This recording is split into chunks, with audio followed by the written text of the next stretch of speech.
And we are live. What is up, everybody? Aaron the Dog and Lucky Locks back with week 8 of the Contender series. We've made it to all the way to week 8 and much less painful than I was expecting it to be, if I'm being honest.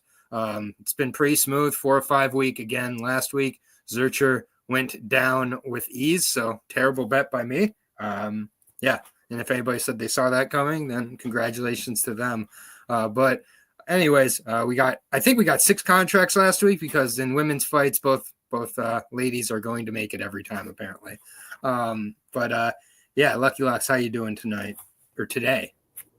Today, yeah, I'm doing well, man. Good week last week. I actually ended up getting down on Murtazali Magomedov there. So not the method that I saw that happening, but I was like, well, there you go. Yeah, exactly. Sometimes you can be surprised. So I'm not going to complain. And yeah, hopefully this week goes smoothly as well. I think there's a couple good fights on this one as well. A lot of good fights, actually. I think it's very well matched. Yeah, I think some guys I'm looking forward to seeing. Yeah, well matched. And when I say well matched, I guess I mean there's some clear spots they're trying to get a certain fighter to win. But I think like the opponent they're doing against in each case is rather interesting. So we'll get to the fights here. I'm excited to talk about it. Here, it's been a good season. Rashid Vagabov taking on Paulo da Silva. This is at 125. To me, this is the easiest fight of the night to call. I think Vagabov rolls in this one, if I'm being honest. Da Silva seems like he's a decent grappler against nobodies. He can finish some guys. He's also has 0 KOs against those guys. He's a long fighter. He's 5'7". He's lengthy for the division, 23, so he definitely can grow into his skills more at this point, but I didn't see much in the way of his ability to get takedowns to maybe work some sort of a grappling advantage, which against Vagabov, I don't think he has anyways. Vagabov is pretty steady on the feet until he gets it to the ground as well. I think he's, his biggest problem is going to be getting past the awkward reach and the just raw athleticism of Paulo da Silva. But there's not that like starching power behind it. I don't see him submitting him. If he just like it says they're both 5. It also says they're both 5'7" here. That is 2 very different 5'7s. I'll just say that right away. But Vagabov is just a superior wrestler. He's gonna kind of wear him down, beat him up, and probably submit him himself. I like Vagabov here, and I think he's the most safe favorite of the night at his like minus 600 price tag or whatever it is. What do you think?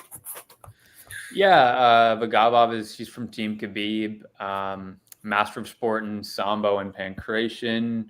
Fought a lot at Eagle FC before coming to UAE Warriors. And yeah, man, I mean, he's been finishing fights like crazy lately. He's a good wrestler, good kind of, like pressure passing on the ground. And, on the feet, he's pretty quick. He understands his ranges pretty well. I haven't seen a ton of great striking from him on tape, just to be frank. But, he's not a fish out of water there per se. He's okay, but, it's just not really his game. He knows where he needs to get to in order to have success. And he does that well. Da Silva, on the other hand, is a 23-year-old from Brazil. He's the champion in 2 smaller Brazilian shows, and he's a very good grappler. I believe he's a brown belt in jiu-jitsu with a ton of submissions to prove it. And, level of competition has been much lower than Vagabov for sure. But he did beat Hugo Paiva in his last fight, and that's a very legit win. He fights pretty long, likes his front kicks, but, really he's a grappler. And listen, I like the guy as a prospect. Beating Hugo Paiva when you're 22 years old is very impressive. But I just feel like it's going to be tough to, implement his game against Vagabov, right? It's, could he maybe win on the feet for 3 rounds? I mean, maybe, but, that doesn't strike me as particularly likely. So, yeah, I kind of think Vagabov's going to be doing a lot of cage push, maybe have some positional control on the ground and, be able to avoid these submission attempts from Silva. So yeah, I think it's Vagabov's fight here personally. Yeah. And the other thing I didn't like about Da Silva from the Paiva fight is it got stood up like 3 times, like quickly. So that's not going to happen. He didn't do anything on his back once he was put there by Paiva. Paiva versus Vagabov is a way better fight to talk about, to be honest with you. So it's a damn shame. But yeah, I think Vagabov cruises here. For some reason, it's off of at least DraftKings right now. I don't know why, but whatever. It's going to be in the minus 700 range. So The reports 525 on Bet Online. minus 525. Yeah, the reports of the Dagestani downfall have been greatly exaggerated, it appears, because I feel like a couple weeks ago we were talking about, yeah, Dagestan's like done, and now it's not. It's never finished. Next up we have I forget what Curtis Campbell calls his gym, but I think he calls it like Liverpool Stan or something at this point. Like they're pretending it's the Dagestan of England. Taking on Dembasek. Dembasek, 31 years old, pure athleticism, just throws wild shit. Like Curtis Campbell, not the most athletic fella. Like you look at him, but he knows how to use his tools very well. I think he surprises people with his athleticism. He's been very hyped out of England for 4 or 5 years now. I feel like I've been hearing about this guy here or there, and then he started wearing pink shorts and having a man bun on up there and wearing glasses, and now you really hear about him. So he marketed himself well, but he is good. Really good leg kicks in some of his fights, obviously. He's gotten some finishes with that. Grappling-wise, I think he has a significant edge. I think that he is pretty used to fighting guys who are more athletic than him as well. Like, I don't think that's going to exactly phase him. What up, 2 cents? But honestly, like, I think that Curtis Campbell, other than a flash knockout by Demba here, I think he kind of just has his way, pressures, and slowly puts him away. I think he submits him personally. But, he's very well-rounded. I do like Curtis, Campbell from what I've seen of him. But I'm not sure he's like this amazing guy. Like, I'm not quite ready to put him at the Patty level just because he fights out of FCC. He has, kind of a charismatic style, and he got a 20-some-minute video by MMA On Point now. So, like, I'm not sure if he's that good, but I think he's good enough to get by the 31-year-old here in Dembasek. But, Sek has really good power. He's wild. He doesn't care about getting, trapped on the bottom. He has good get-up game as well. Like, he throws caution to a win. So we haven't had too many of these Contender Series knockouts that aren't supposed to be the guy who's winning yet this year. Maybe this is it, where Sek just kind of dots him in the first round, and it's like, oh, wow, that's crazy. But I think most likely, more often than not, Curtis Campbell rolls and submits him at some point here. Yeah, Campbell, he's the champion in FCC, defended his belt twice, and he had a very extensive amateur career. Beat Teddy Stringer as an amateur for, all the Cage Warriors guys in the chat with us here. And yeah, he's a young guy, 23 years old. He has very good grappling and just kind of always a step ahead of guys on the mat. And, on the feet, he likes to throw a lot of kicks. And I think you summed up his game pretty well. Sek, on the other hand, is representing Senegal. He is 10-2. He's coming off a win over Vince Bembe, a staple of the South African circuit. The rematch after that split decision. Fight. Yeah, he got his get back.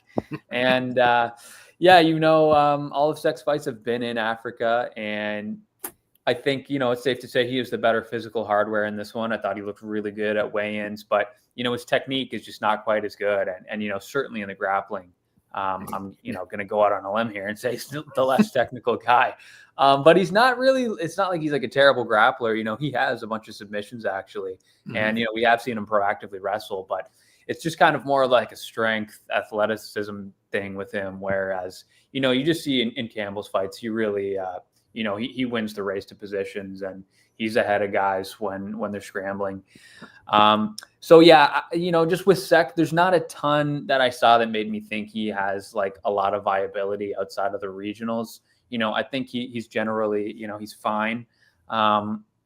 Really good physical strengths, but it's just, I don't see a ton of technique that makes me think he's going to have a ton of success as the level goes up. So yeah, I think Campbell's the better fighter. I'm going to pick Campbell here. Yeah, Campbell, 3-division champion. He's been a bantamweight, featherweight, and lightweight. He's fought a lot of guys bigger than him. I think that minus 475 is what Campbell's at. I feel like he goes the path of least resistance here, which I do think is the grappling, submits him. So should be an interesting fight. Next fight I definitely am very curious your thoughts on, because I've been kind of back and forth on this one. Eliezer Kubanza taking on Christopher Alvarez. like with the fighter out of the Congo, Lizer, he really hits very, very hard. Like, I'm not breaking any news there. Like, the power difference between these guys is really interesting to me because with Christopher, like, he does have some knockouts, but he's building up that damage over time there. Like, I feel like he's never throwing more than like maybe 60-70% in the power range. And like, I don't mean to sound like a 2016 casual, but he does remind me of like a Diaz with how he strikes. Like, it really throws from really odd angles. I think he uses his 6'1" frame rather well.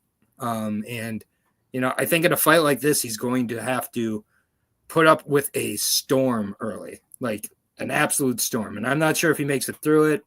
Honestly, Lizer, I think, can knock out a lot of people in the UFC and right here. The Goat Shed isn't a terrible gym either. I rate it maybe a little higher than some people. Jillian Robertson, good friend, has opened my eyes to some of the better aspects of Goat Shed. That being said, I'm not putting Goat Shed like on this huge pedestal or anything, but I do think that Christopher's going to come into this fight ready. I really wanted to pick him to make it through the storm. I just don't think he does. So all of that, me talking about Christopher to pick Lizer by first round KO. But I think this fight gets very interesting as it goes. I do like that Cubanza went to decision in his last fight. That was definitely good to see. And, he did seem to be able to carry himself decently. But I think Christopher does have a game if he can, withstand that early barrage that could give Lizer some problems as we go here. So not picking the plus 210 dog, but closest I came to an underdog so far.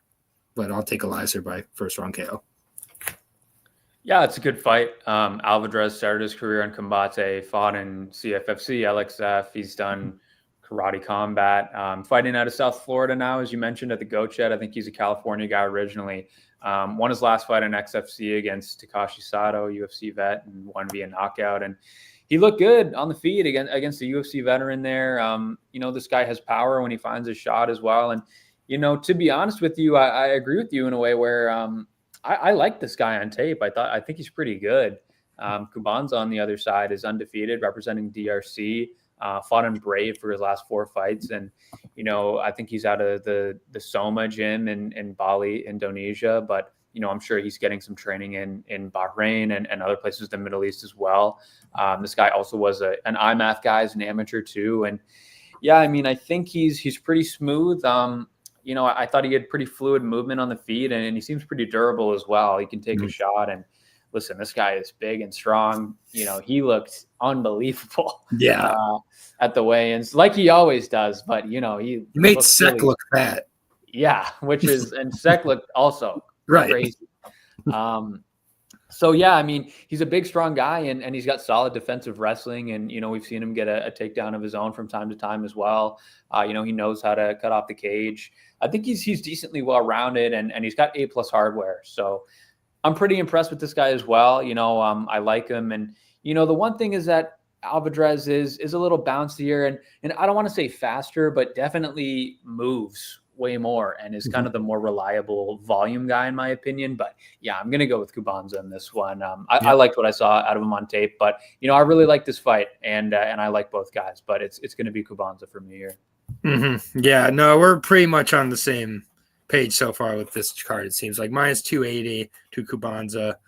I mean, if you're betting Christopher, might as well bet him live after he goes down even further after getting into danger, maybe. Who knows? He's not going to lead wire to wire, in my opinion. All right, next fight at 135, we have the brother of Charles Jourdain, also known as the Mad Prince, Louis Jourdain, taking on Magno Diaz, the Violence. I'll be honest, Magno Diaz, I was mildly impressed with on the tape. This does feel like one of these Brazilians who's kind of getting the shot a little bit early here.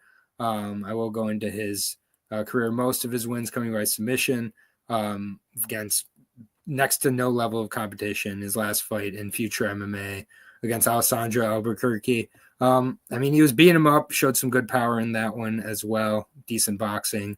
Was submitted by a 1-1 fighter back in 2021. I mean, he's been pretty infrequent with his activity. Lewis Jordan also took 3 years off in between his last fight. Came back, looked pretty good against a 12-3 fighter in Danilo Andrani. Really smooth on the feet. The grappling still a question mark, of course. Magno Diaz, a decent grappler.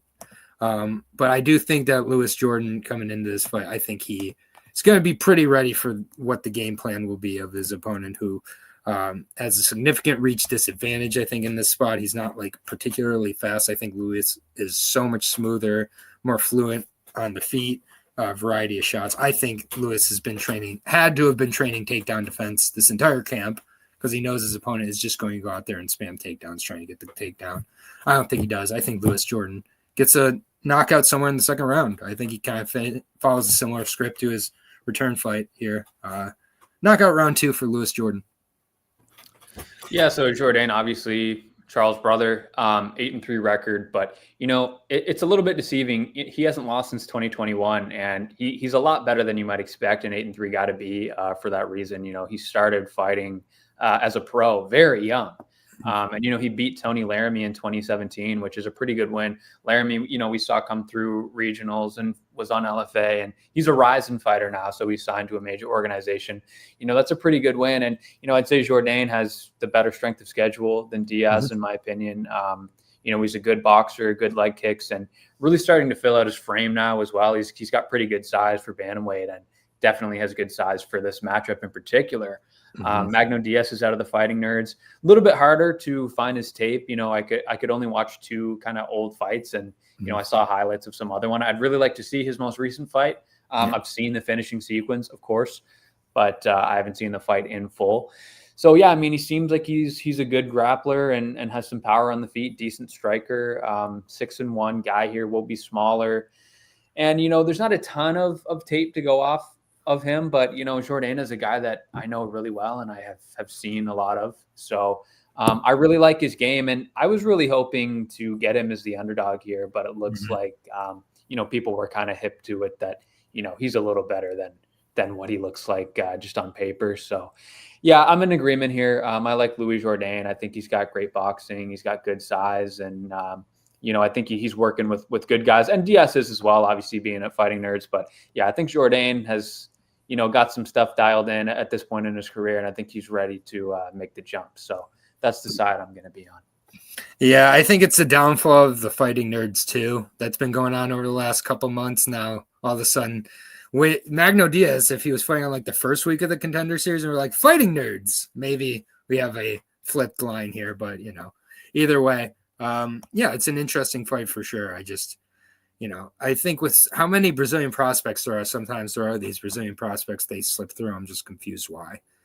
But all right, main event. I think maybe also a really good fight. Maybe the worst fight on this card, and I think that's not necessarily a bad thing. Victor Acosta taking on Damian Pinas. Finally, Damian making his debut. He was supposed to make it against Talaha, I believe, in the week 1. He had visa issues. That's a real shame for him. Like, he's got to be absolutely furious that because I do think Victor Acosta is a more difficult opponent. Victor Acosta, I was shocked to see he's only 25 years old just because of how he moves. He does move like an older man. He's a little slower, more deliberate in his movement here. So definitely, even though he's coming down from, light heavyweight as well at times. So, I mean, the speed is in the fluidity, again, is going to be on Damian's side big time.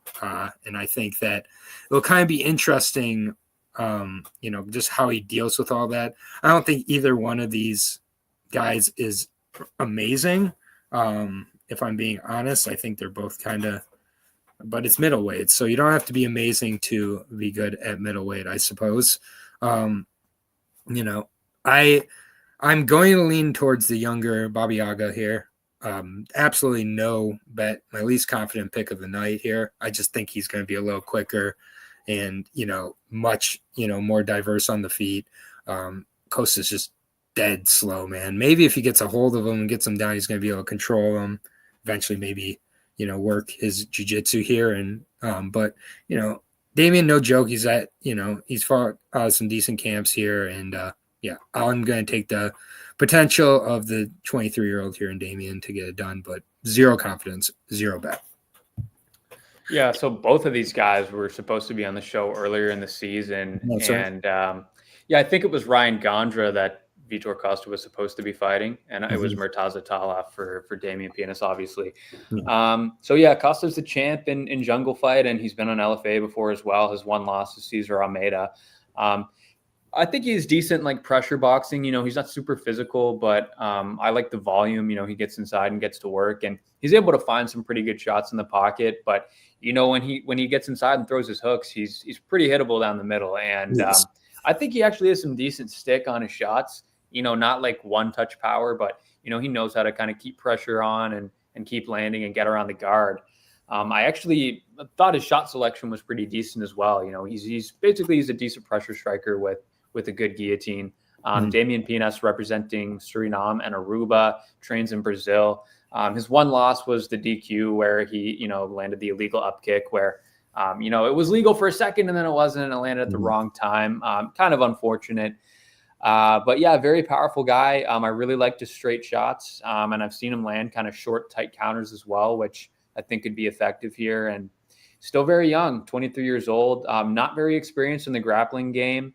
And I think, he's pretty fortunate that, Costa probably doesn't have a ton of that ready to go in the game plan here. Right. But, Pianis is so physical that he's kind of able to hold his own in a lot of positions, despite being, I believe, a white belt. Maybe he's up to blue now, but I think as of last year, he was still a white belt. So, yeah, I think that's the real issue with this game is the grappling, right? If he were coming in against a guy that, was going to take him down and had really good, top pressure, I'd maybe have to pick against him, but I just don't think that's Costa's bag. So, I do worry a little bit about Costa, pouring on pressure and volume, but yeah, I think Damian Pianis can land down the pipe here and Costa is definitely hittable there. So, Pianis just seems like the higher upside guy to me. I think he's the better athlete and the straight shots I think can land. So I'm kind of with you. I'm picking him. I'm not super confident in it. But I think upside wise, it's clear that he's the better prospect. Yeah. And minus 135. So, it's a near pick 'em in the main event there. So choose your battle there. Costa, did look a little bit bigger, at the weigh-ins, but yeah, we're pretty much on the same side here for the most part on this event. We're both on Vagabov, both with Campbell there. We're both on Elizer very tentatively. Christopher Alvarez is my closest underdog pick of the night for me. Lewis Jordan we're both on, and then we're both on Damian Pianis. But do you have any plays going into tomorrow night? I don't at this time. Like I said, I like Jourdain, and I was really hoping that the number was going to be a little bit better. Underneath minus 150, I don't mind it. I might just kind of wait it out and see what happens. I'm not going to force anything, but yeah, the Jourdain side at a good number, I would be interested in. Fair enough. Yeah. I like Jourdain by KO. I like Campbell by submission. I'll be curious to see those numbers once it opens up. Vagabov. Vagabov, Curtis, and Lewis for plus money, I think is pretty safe as well. But that's going to do it for the show. We got 2 more shows on the Contender Series left for the year, and then that will be that until the next random regional MMA scene that we're going to be breaking down. But appreciate it as always to Lucky. I appreciate to Chad, MMA Locker Room, Stubborn Mick, just my 2 cents, Moist Audio. Appreciate y'all stopping by. Appreciate the support. We will see you guys next week for week 9 of the Contender Series. Peace out.